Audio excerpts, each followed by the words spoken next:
Policy direction ఇస్తాం.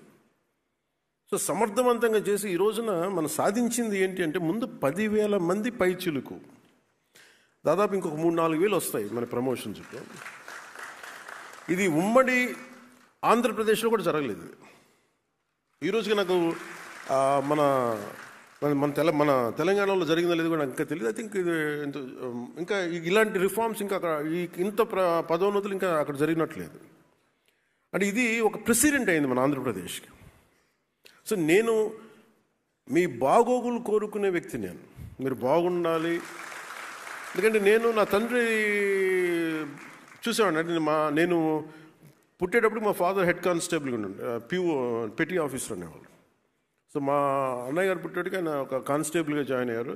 So నాకు petty ఆఫీసర్గా నుంచి మా నాన్న ప్రతి ప్రమోషన్కి ఎప్పుడు వస్తుంది, ఎస్ఐ ఎప్పుడు అవుతారు, ఎగ్జామ్స్ రాసేవాళ్ళు ఆయన, తర్వాత ప్రిన్సిపల్ ఎస్ఐ ఎప్పుడు అవుతారు, ఇంకొక 3-4 సంవత్సరాల్లో మనం సిఐ అవ్వచ్చు, ఈ మాటలు వింటూ ఉండేవాడిని చిన్నప్పుడు. నేను